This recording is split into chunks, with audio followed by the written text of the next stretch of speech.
Hello, bachcho. So, I am your botany faculty, Ronia, final year MBBS student at Government Medical College, Mahbubnagar. So, today in this video, we will discuss deeply solutions of your botany section A and section B of Brahmastra Test 2. And this is also a part test. So, before starting this video, let me again tell you a small story about my NEET days. So, in my NEET, during my NEET days, what used to happen with me was I was very strong in zoology and chemistry. Physics was okay-ish, but I was very strong in chemistry and zoology in my chemistry and zoology in my NEET days. Zoology मेरा बहुत favorite subject हुआ करता था. मतलब मैं क्या बताऊं? And botany was very weak for me. Okay, so what I did in the last month of NEET was revision के लिए मैंने zoology और physics zoology ही पढ़ा और chemistry ही पढ़ा because वो मेरा बहुत अच्छा था. When I was very good at zoology and chemistry and I used to get good marks in those more marks when compared to botany and physics in both of these subjects. So it used to boost my confidence. So I liked reading these subjects. I continued reading these two in the last month, in the in the March of 2019 when I gave NEET. So what happened was this made my botany even weak. Botany and physics even weak because I was concentrating more and more on zoology and chemistry, which was already good. So what happened was my marks were continuously increasing in chemistry and zoology, but they were stable, stagnant in botany and physics. वो increase हो ही नहीं रहे थे, even if they, बल्कि मैं तो ये बोलूंगी कम ही हो रहे थे. So one day what happened? So there was one mentor of mine. He told me, why are you? He was a physics teacher. So he called me and he asked me that you are a topper of your class. Why तुम्हारे marks क्यों नहीं increase हो रहे हैं physics और botany में? तो वहां पे बॉटनी मैम भी बैठी हुई थी. उन्होंने दोनों ने मेरा लेक्चर लगाया ना. आई टोल्ड देम कि भाई I am getting good marks in chemistry and zoology. I am getting a boost. So I keep reading these two subjects. और बाकी दोनों तो मैं पढ़ती ही नहीं हूँ. So they scolded me. So what I did was last month में I started reading botany and physics. उनका पूरा revision करती थी. I used to watch solution videos. So what happened was after watching, I still remember I had a full test on Sunday, and I thought last full test में I did not perform well in botany and physics. So what I did was for whole week, because 1 month before NEET I can't revise whole your NCERT textbook, right? So what I did was 1 month before week, I started watching video solutions. YouTube pe I don't know which video solutions I used to watch. I just randomly I used to just write on YouTube video solutions of NEET 2019, question paper discussion of NEET 2019, like that.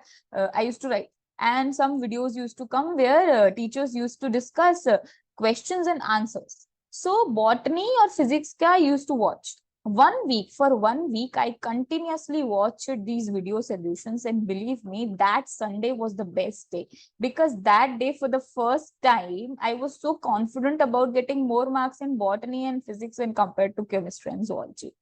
So this is what I want to say to you all of you guys, that whatever the subject you are weak at, start watching video solutions of that subject. It will help you, it will boost your confidence, and believe me, it will cover whole your syllabus. You don't have to go back to textbook and revise everything.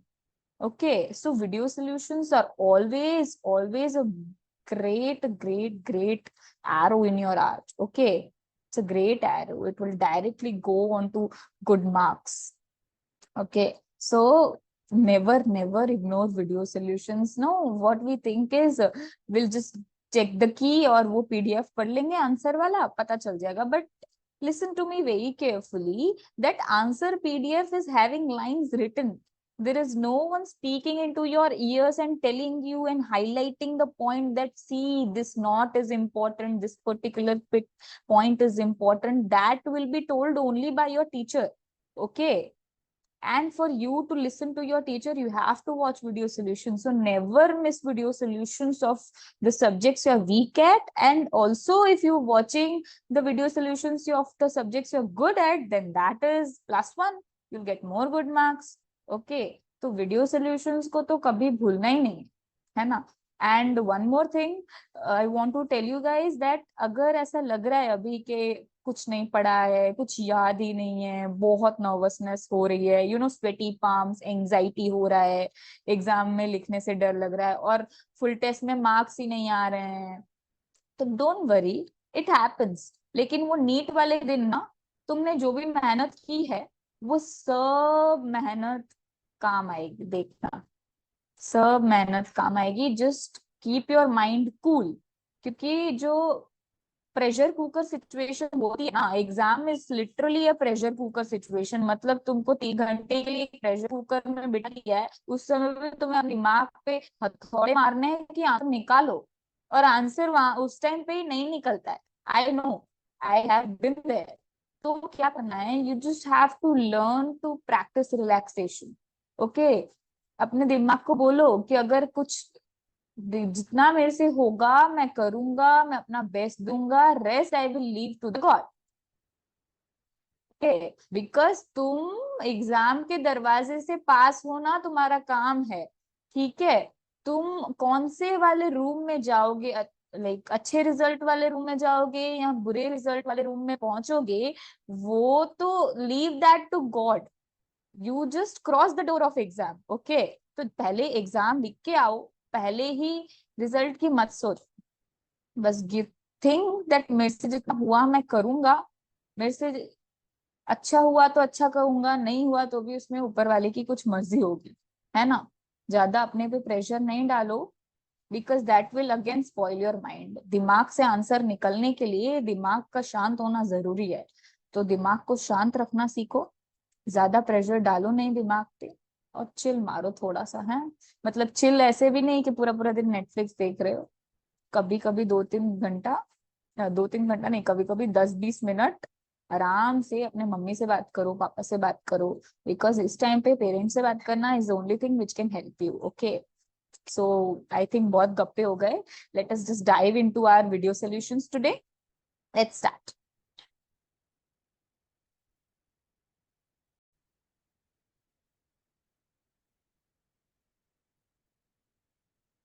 Hello students, welcome back to video solutions of part test 2.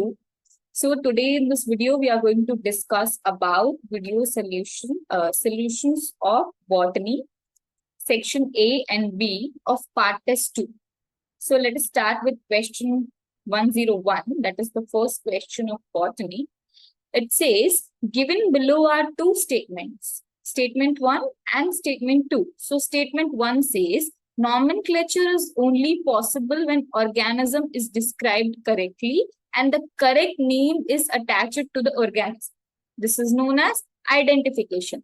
Now you have to tell me, is this statement right? Yes, this statement is right because it says that the nomenclature is only possible when organism is described correctly. So first we should know what is nomenclature. What is nomenclature? Nomenclature means classifying and naming organism. Okay.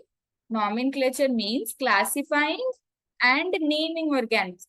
So for classifying and naming an organism, you should know that this is this organism. Okay. If you want to name me and classify me as human being, you should know that I am what I am, right? So identification of me is the primary importance. So identification of organism comes first.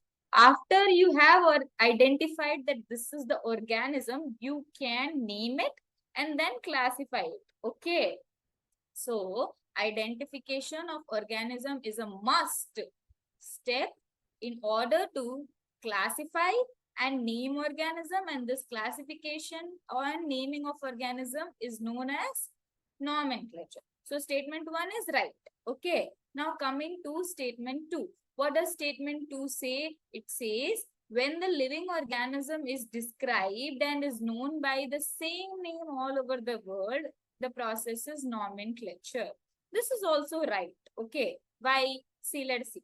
Nomenclature will give one scientific name to an organism which is used all over the world, and this scientific name does not change. So this scientific name helps in identifying organism anywhere in the world. Okay, so normally what happens is different regions of the world have different languages and people call different organisms with different name in those languages. Okay, so local name of an organism is known as vernacular name, and this vernacular name is used in different parts of the world. Okay, so it becomes confusing. Once one organism is called by 100 names, it becomes confusing to identify and classify the organism. Okay, so nomenclature helps with this. It decreases the confusion. It allows usage of same name for a single organism all across the world. That is why it allows same usage of same name for a single organism all across the world. That is why this statement is also correct. So statement 1 and 2 are correct. So the answer to this question would be both statement 1 and 2 are correct. Let us see which option is saying that. The option number 3 says this. It says statement 1 and 2 are correct. So answer to question 101 is option number 3. Understood. Now let us see next question.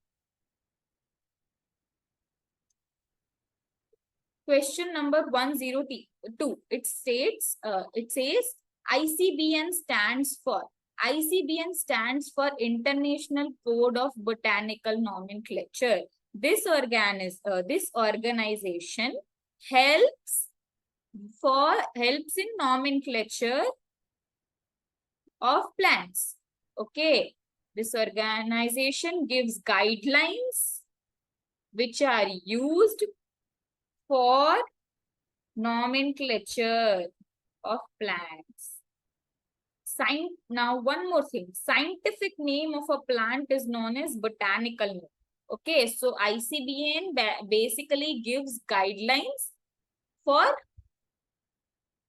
keeping botanical names of different plant species. Understood? So this is nothing but question 102. The answer to question 102 is option number 1. Remember that. Do not forget. This is a very simple question. You should know this. If at all you have ever seen the face of NCERT also, you should know. Next, question 103.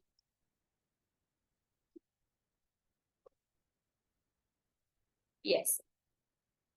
Match the organisms in list 1 with habitats in list 2. So halophiles.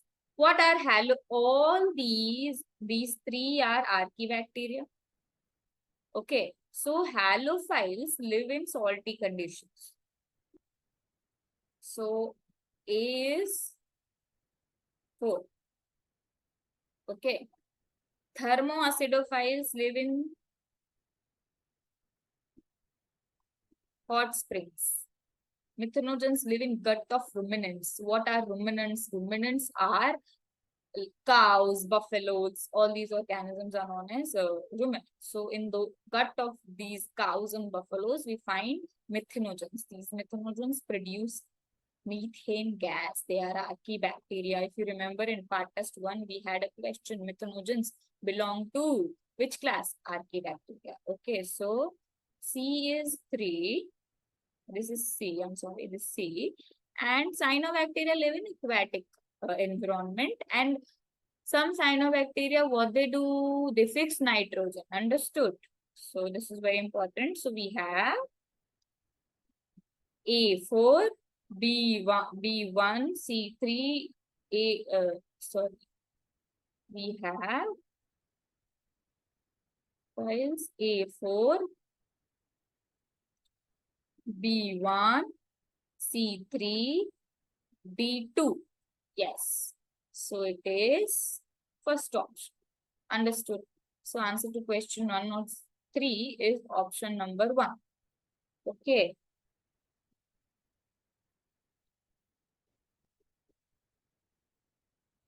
Yes. Moving on to question 104, it says, in 1971, Theo Diener discovered an infectious agent smaller than a virus causing potato spindle tuber disease. It was identified as, let us see. The options are viroids with RNA and a protein. See, one thing. Now let us see these options. Viroids with RNA and a protein coat. Tell me one thing. Protein coat is only present in a virus. Okay. Viroids do not have a protein coat only. So this is wrong option. Now, viroids with only free RNA without a protein coat. Yes, if it is a viro, if T.O. Diener, if at all discovered a viroid, it would have a free DNA and it would lack protein coat. So this can be a correct statement. Let us keep it like that. Now, prion with the DNA and the prion are protein particles. They do not have DNA. This is a blunder. Wrong statement. Prion with DNA. Again, this is a wrong statement because prions do not have DNA. They are protein particles. Okay, so answer to this question is option number 2, which says viroids with only free RNA and without protein. Okay, so answer to question 104 is option number 2. Understood. Now let us see next question. 105. Which of the following is a pair of unicellular algae? So answer to this question is option number 4. I'll tell you why. See, Laminaria and Sargassum are multicellular organisms. Okay, they are algae. Gelidium and Gracilaria are also algae. They are rhodophyceae, red algae. Anabina and Volvox. Anabina is nitrogen-fixing multicellular bacteria and Volvox is a colonial algae. Okay, understood. And this is also multicellular. So we are left with Chlorella and Spirulina. This is fact. You should remember this. There is no other. Chlorella and Spirulina are unicellular algae. Understood. And this option, see, this option 3, though, you should see and rule out because Anabina is bacteria, it's not an algae. So this is the blundered wrong. So we'll be left with 3 options. Okay. So answer to this question is option number 4. Understood. Now let us see next question.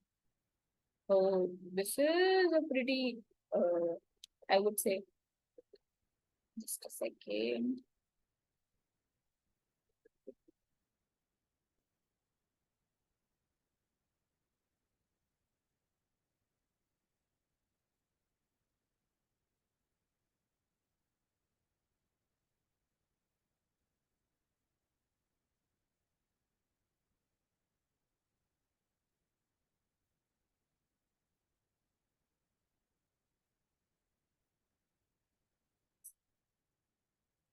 Read the following 5 statements, A to E, and select the option with correct statements. Okay.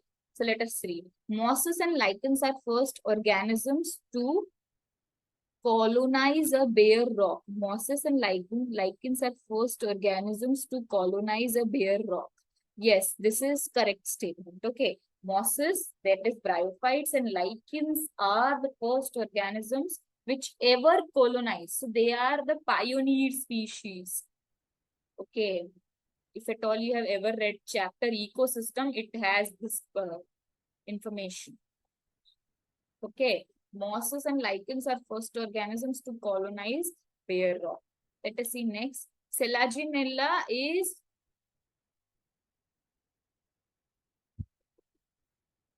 just a second. Yes, Selaginella is homosporous. This is wrong statement because Selaginella is heterosporous. Now coming to third, coralloid roots in cycas have vesicular, they have mycorrhiza. Vesicular, VAM stands for vesicular arbuscular mycorrhiza, and this is an association between fungi and algae. Okay, how come a plant come here? Blunder, this is wrong statement. Now let us see question, statement D, main plant body in bryophyte is gametophytic. Yes, there is in pteridophyte, it is sporophytic. This is a correct statement. It says that the main plant body in bryophytes is a gametophyte and in pteridophyte is a sporophyte. This is correct. In gymnosperms, male and female gametophytes are present in sporangia located on sporophytes. Yes, it is correct. What is a male gametophyte of a gymnosperm? If you can remember, archegonia. Male gametophyte is Enthridia. Female gametophyte is archegonia. Okay, understood. So, we have statement A was correct. Statement D is correct and statement E is correct. So, the correct answer to this question is option number 1. Okay, so correct answer to question 106 is option 1. Now, let us see question 107. Yes. Which of the following is heterosporous? See, Adiantum, Equisetum and Dryopteris are homosporous organisms. And Salvinia is heterosporous. This is a line of NCERT. Okay, heterosporous means that the organism produces two types of spores, that is microspores and macrospores. Understood? So answer to this question is option number 4, that is Salvinia. Very simple this is.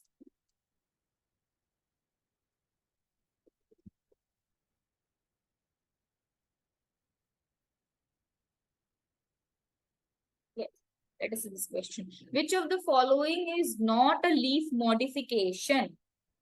Tendrils of cucumber. Yes. Tendrils of cucumber are modifications of stem, my friends, not leaf. If at all you have old NCERT, in that you can see it's very clearly mentioned that the tendrils of cucumber are modifications of stem and not leaf. So answer 1 is itself an correct answer because it is asking which of the following is not a leaf modification. Tendril of cucumber is a stem modification. It's not a leaf modification. So this is only the correct answer. These tendrils of cucumber are spiral, helping, climbing, the supporting plants. Okay. Spines of cacti are modification of leaf. They help in protection against predators. Fleshy scales in onion and garlic are also modification of leaf. Tendrils in peas are also modification of leaf. Understood. So answer to this question is option number 1, which says tendrils of cucumber are modification of leaf, which is a wrong statement. Okay. Now moving on to question number 109.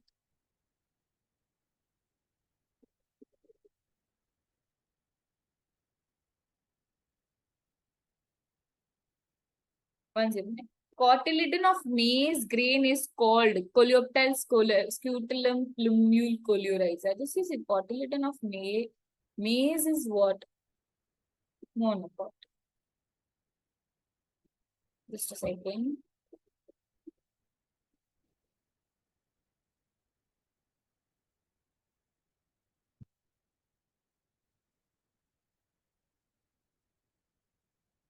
Maize is monocot. Other maize which is there is wheat. Okay.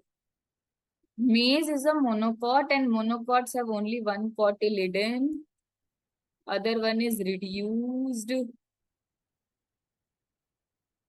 And this cotyledon is known as scutellum. Okay. So answer to this question is option number 2, which is scutellum. Understood. Let us see question 1010. Identify the flower in the given diagram on the basis of position of flower parts. See, this is gynoecium, this is androecium, sepals, petals. Now, it is very obvious that this ovary, that is gynoecium, is located in a higher position than these three structures. So, such a ovary which is located at a higher position than other three structures is known as hypogynous ovary. Okay, so the answer to this question is option number 2. It says that the flower is hypogynous because the ovary is placed higher than the other plant parts like petals, sepals, and stamens. Understood? So this is the answer to question number 10.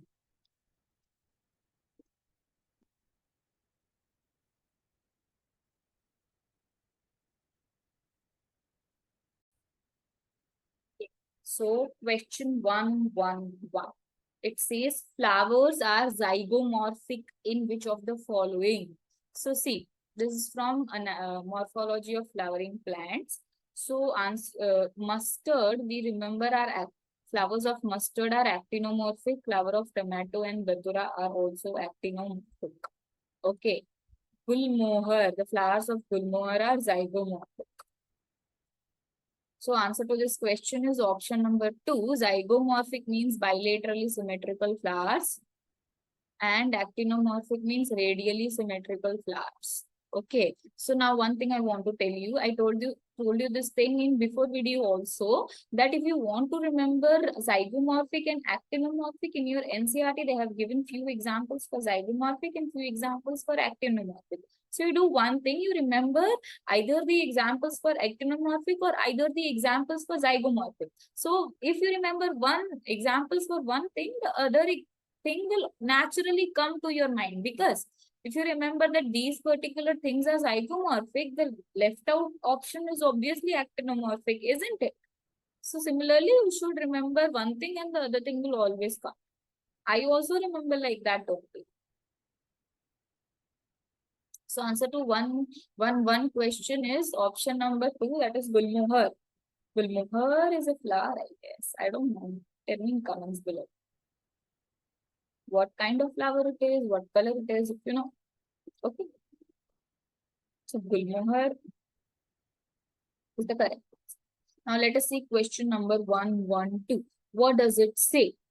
It says specialized epidermal cells surrounding the guard cells are, this is the easiest question one can ever encounter. Okay, subsidiary cells. Now in whole your NCERT of class 11, you have to remember this diagram. See, I'll draw it for you.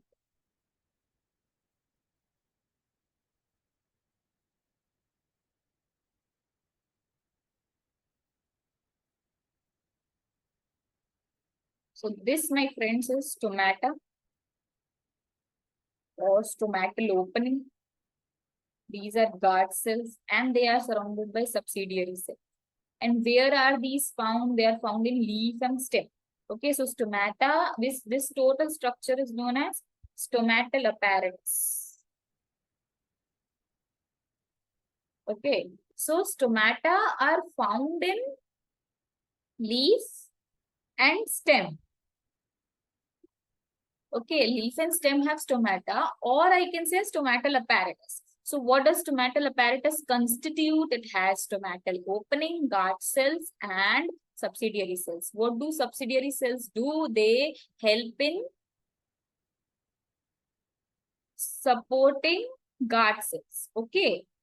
What do guard cells do? They open and close stomatal. Okay, so the answer to this question is option number 4, that is subsidiary cells. Okay. Now let us move on to next question. Just a second.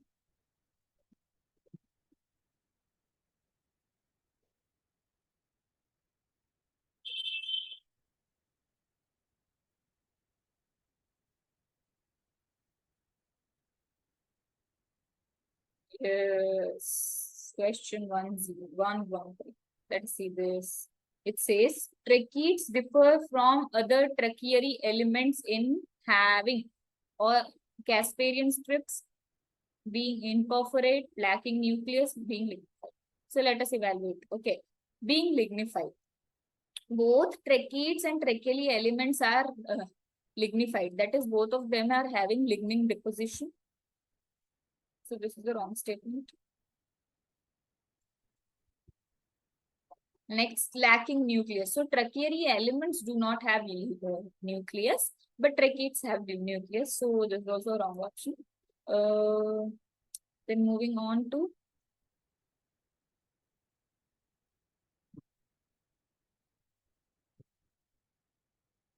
being imperforate.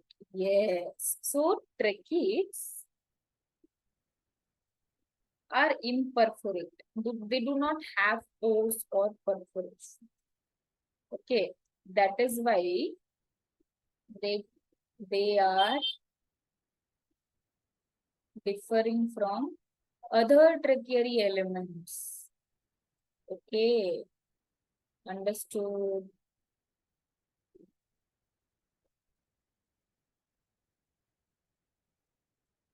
So, our tracheids differ from, tracheids differ from tracheary elements in being imperforate. Understood? So, answer to this question is option 2. Let us move on.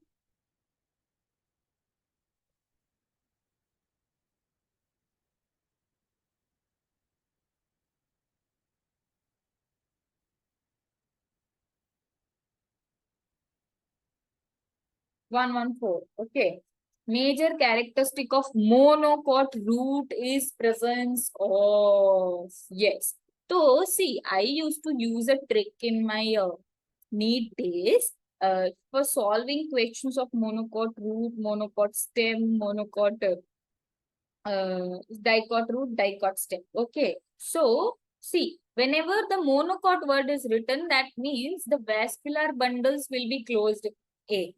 Okay, this is very important, and if root is written, it means that the vascular bundles are arranged in a ring.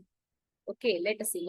Monocot root means vascular bundles are arranged in a ring-like fashion. So, vasculature without cambium. What does it say? Vasculature without, oh sorry, just a second.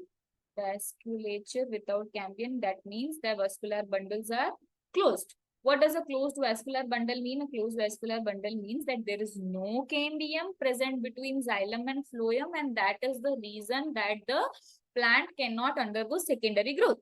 Okay, so monocot plants cannot undergo secondary growth. That is why they always have closed vascular bundles. And they do not have a cambium between xylem and phloem. So that is what it is saying. It is saying vasculature without cambium. Yes, this is a correct statement. Cambium sandwiched between phloem and xylem along the radius. This is wrong statement because if cambium is present, it would be a dicot. It cannot be a monocot. And open vascular bundles, what do open vascular bundles means? They mean that there is a cambium present between xylem and phloem. So again, this is a wrong statement. Now the last statement says scattered vascular bundles. Scattered vascular bundles are not a characteristic of monocot root. Monocot root has ring-shaped vascular bundles. Like this, they are arranged. Okay. Like this. Understood? So that is why option 4 is also wrong. So the answer to this question is option number 1, which says vasculature without cambium. Without cambium, not with. So that is what I'm saying. You easy way to solve a question based on monocot root, monocot stem, dicot root, dicot stem is remembering open and closed vascular bundles. Any monocot plant is always having closed vascular bundles, and any dicot plant is always having open vascular bundles. So this point is such an important point that you should close your eyes and remember this. Okay, if someone is asking you at 2 a.m. in the morning and telling you where are open vascular bundles found, you have to be able to say dicot. Okay, so this is very important. If you remember this one thing, rest of the things will become easier. One thing you have to remember. Understood? So this answer to this question is option number 114. Okay.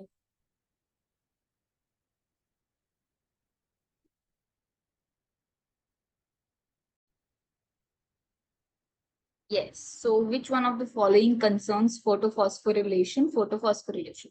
What is photophosphorylation? Photophosphorylation, my friends, is phosphorylation of ADP to produce ATP in presence of sunlight. Okay, it's phosphorylation of ATP to produce ADP to produce ATP in presence of sunlight. So let us see. This is on because ADP will receive one phosphate and form it. Okay, understood. So that is why phosphorylation of ADP to phosphorylation of ADP to produce ATP in presence of sunlight is photophosphorylation, and it is clearly indicated by option number 2. Understood. Now, photophosphorylation is of two types: cyclic photophosphorylation, non-cyclic photophosphorylation. In cyclic photophosphorylation, only photosystem 1 is involved. That is why there is no production of oxygen and no utilization of water. But in non-cyclic photophosphorylation, photosystem 1 and photosystem 2 are involved. That is why there is utilization of water and production of oxygen. But answer to this question is option number 2. Let us move on to next question, which is question number 129. Let us see what does it say. 130. It says at the end of glycolysis, 6 carbon compound ultimately changes to. Yes, at the end of glycolysis, the 6 carbon compound ultimately changes to pyruvic acid. Okay, so pyruvic acid is the product of that glycolysis. Very simple question. Question number 131. Tricarboxylic acid cycle is appropriately termed as amphibolic because in tricarboxylic acid cycle, P-cycle or Krebs cycle, this breakdown of molecules occurring and there is synthesis of molecules occur. Breakdown of molecule is catabolism, synthesis of molecule is anabolism, both combined together is amphibolic. So that is like PCA cycle is amphibolic. Understood. Moving on to next question. What does it say? Which statement is wrong about Krebs cycle? Which statement is wrong about Krebs cycle?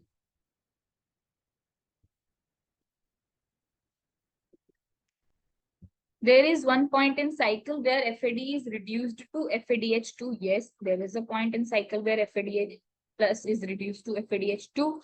During conversion of succinyl coenzyme A to succinic acid, a molecule of GTP is synthesized. Okay, it is a correct answer. Succinyl coenzyme A, when it is converted to succinic acid, then at that point, GTP is synthesized and not ATP or NADH. Understood. Now, let us see next. The cycle starts with condensation of acetyl group, that is acetyl coenzyme A, with pyruvic acid to yield citric acid. Okay, now this is wrong. Okay, why? Because the cycle starts with acetyl coenzyme A, but not with pyruvic acid. So this is the wrong option.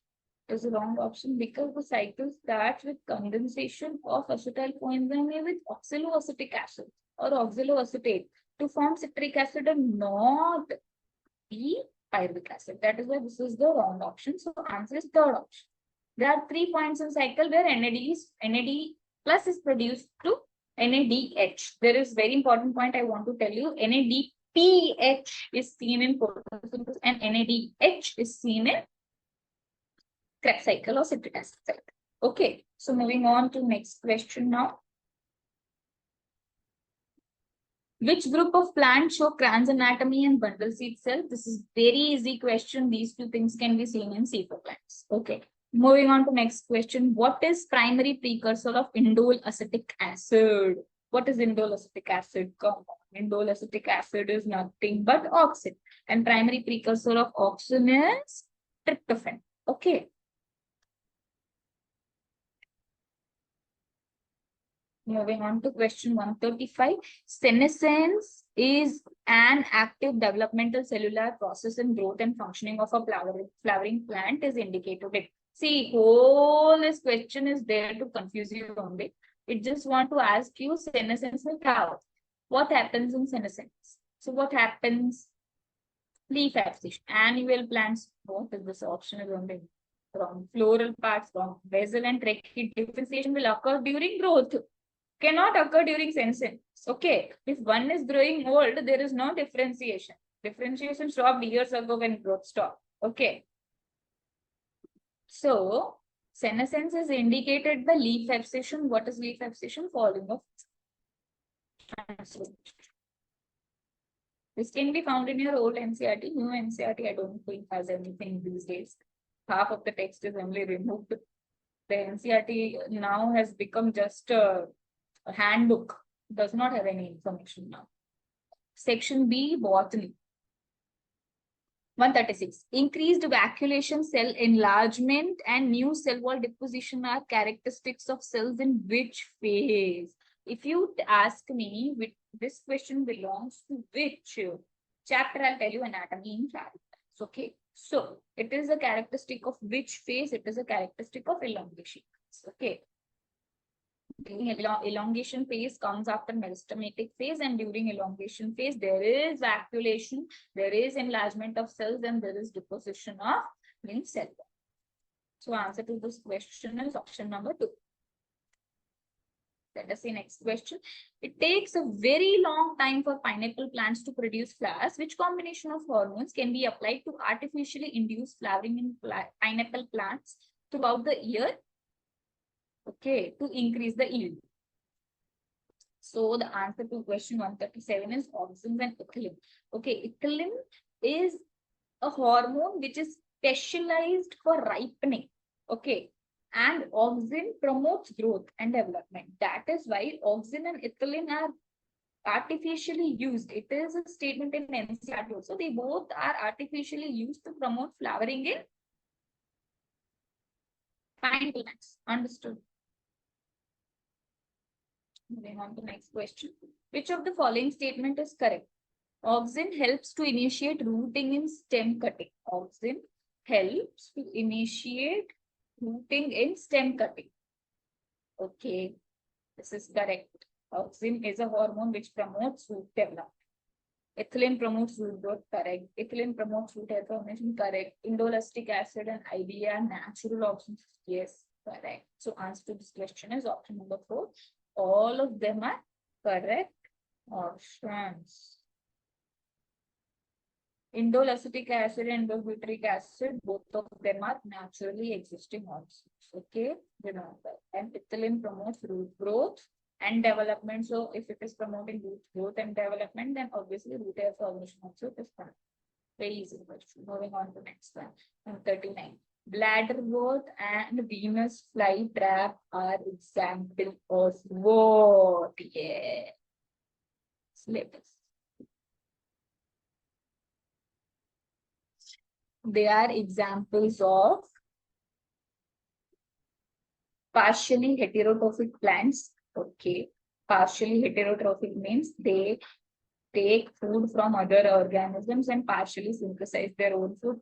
Extremely wrong. Insectivorous plants. Okay.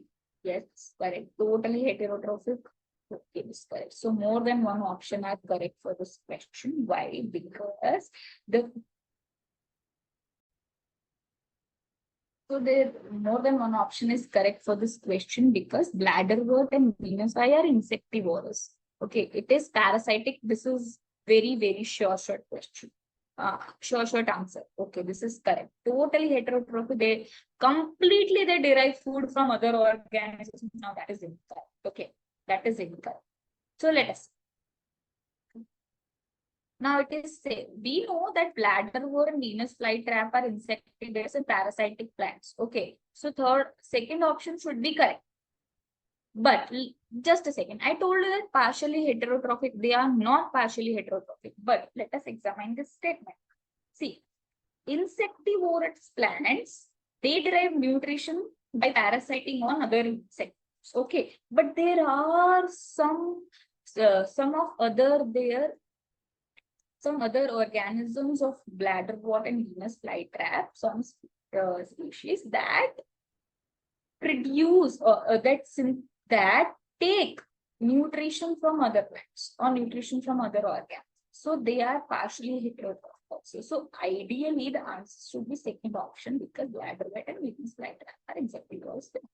Very simple question. Nobody will think that the answer is both option. Okay, but now listen to me very carefully. Okay, bladderwort and venous flytrap, there are some other species of these organisms which take nutrition from other organisms directly. Okay, so that is the reason they can also be heterotrophic. Okay, partially heterotrophic because they are insectivorous. Every species of bladderwort and venous flytrap is insectivorous. Okay, but there are some species which also perform heterotrophic mode of nutrition. So they are partially heterotrophic also.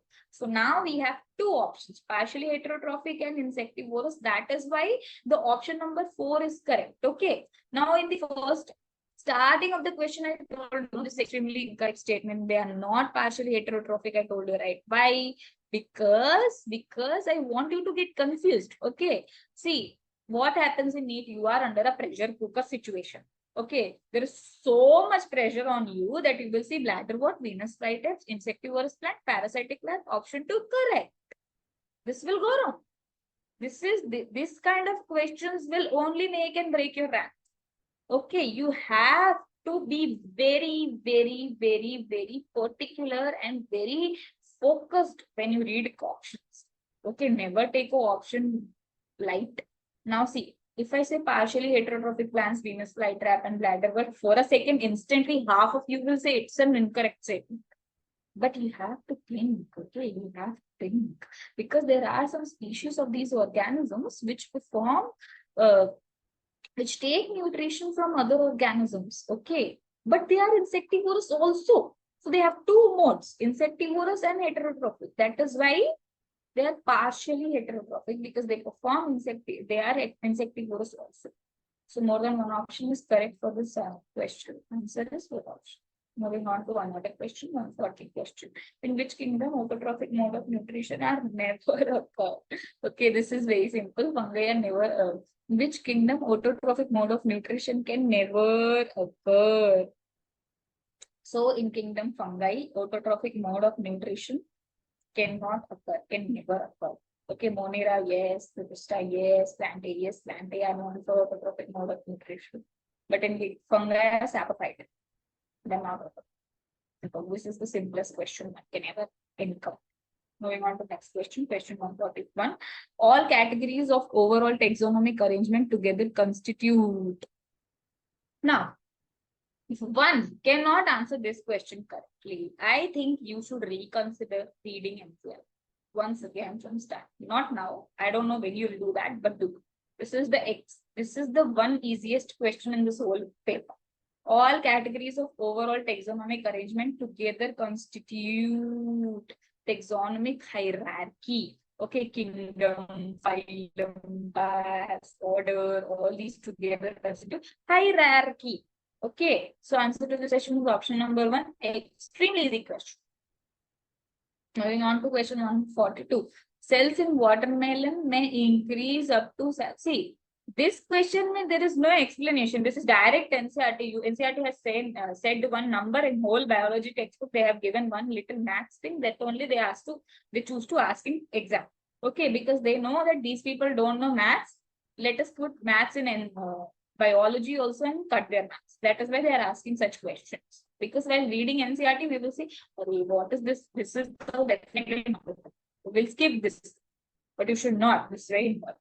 Cells in watermelon may increase in size up to 350,000 times. Okay. So this is direct NCERT question.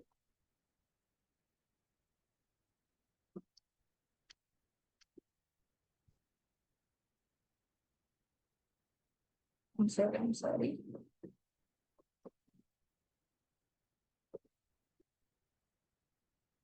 Label the various phases of growth curve. Okay. So this is very important and very easy. So in any growth, initially, there will be slow growth. And suddenly there will be so much growth that everyone will be saying, "Bhai, kitna बढ़ गया बच्चा?" Then there would be stoppages.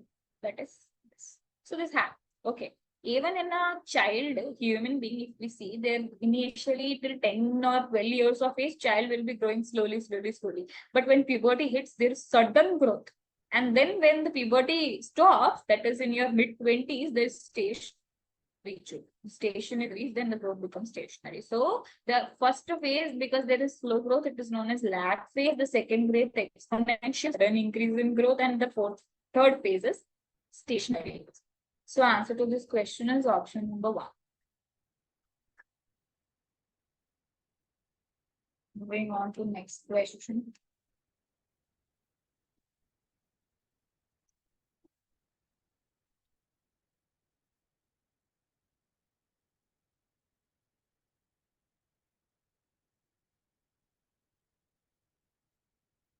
Given below are 3 statements. Important soil binders, they are first terrestrial land plants with vascular tissues, cones. Okay, so what are these? Yes, so these are right. Understood. Important soil binders, they bind soil. Okay.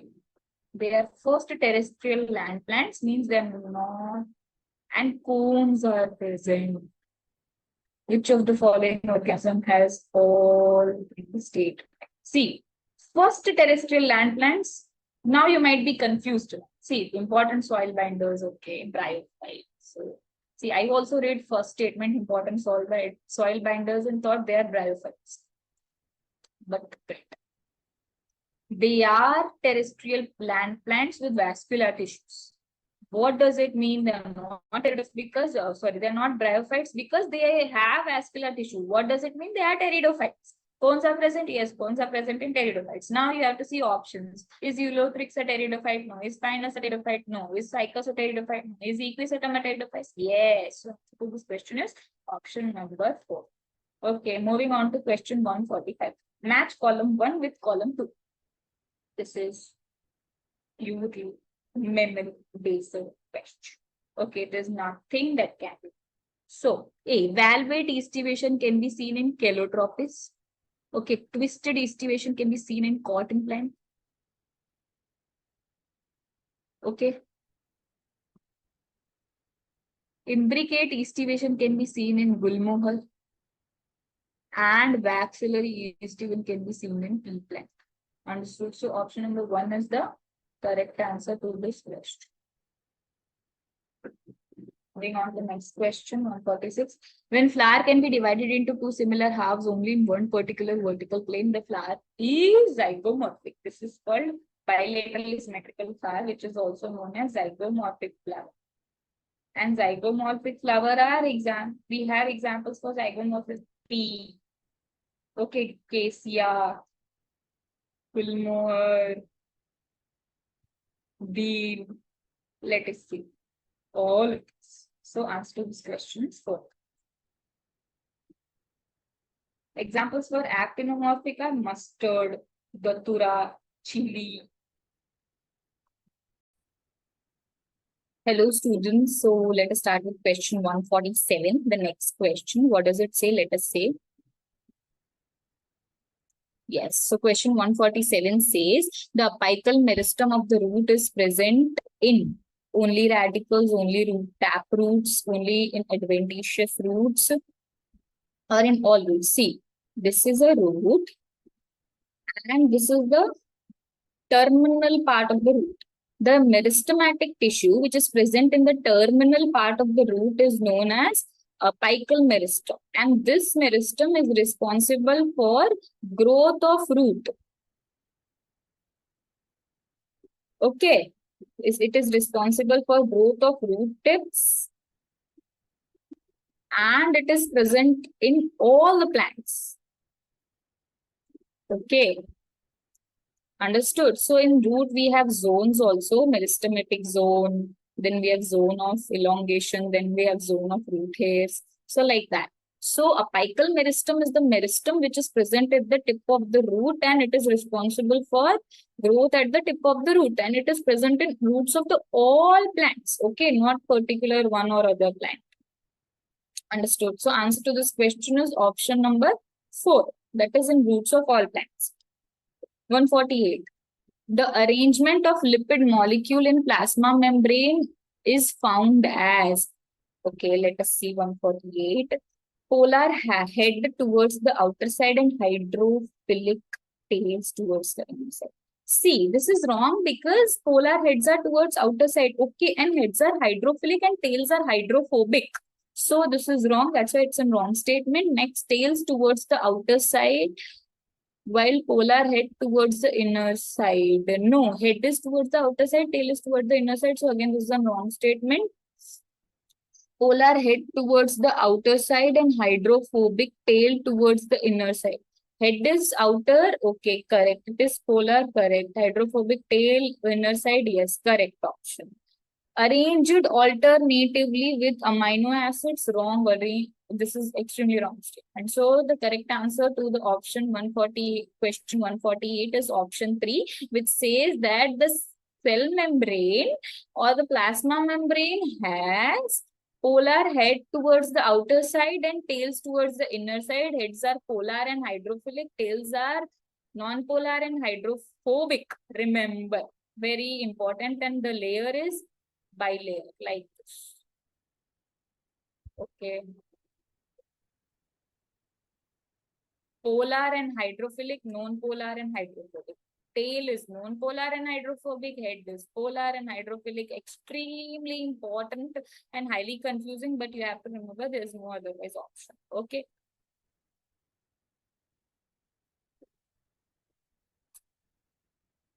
Understood. Yes. So moving to next question. Let us see what does it say. Read the following statement and give the correct answer regarding bacterial cell. Okay. Glycocalyx is the outermost envelope in the bacteria. It is a correct statement. Yes. Glycocalyx is the outermost envelope made up of non-cellulosic polysaccharides. Provides sticky character to the cell. Correct option. The glycocalyx could be loose sheath called capsule. Okay. Let us see. Let us see. Glycocalyx may be thick and tough layer. Now see. NCERT says following. Glycocalyx could be loose sheet and glycocalyx could be thick and tough layer. But the loose sheet is called slime layer and thick and tough layer is called capsule. So it is given reverse here. So both of these statements are wrong. So answer to this question is option number 1. That is A is the correct. Okay, so 149 we have first option as the correct answer. Moving on to 150 question. What does it say? It says some of the cells remain metabolically active. However, they do not appear to exhibit proliferation. Okay. Which of the following options represent the stage at which cells enter into non-dividing phase? Yes. So what they are saying is there is a cell. It decided to divide. Okay. And it entered the cell cycle. Okay. And the first phase of cell cycle is nothing but interphase. So the cell which decided to divide entered the first phase of the cell cycle, that is the interphase, and after entering the interphase, it now suddenly decided that it does not want to divide. So what it will do now? It will enter the G0 phase or G0 phase. Understood? In G0 phase, the cell remains active. It is performing all its activities. It remains active and but it is not proliferating. It is not dividing. Okay, in G0 phase, the cell is metabolically active but not dividing. Okay, so when does a cell enters G0 phase? See, it will enter G0 phase if suddenly during the process of cell cycle, it decides that now I do not want to divide, so it will enter G0. Understood? So the answer to question 150 is option number 1, that is G0 phase. And G0 phase is also known as quiescent stage. sorry.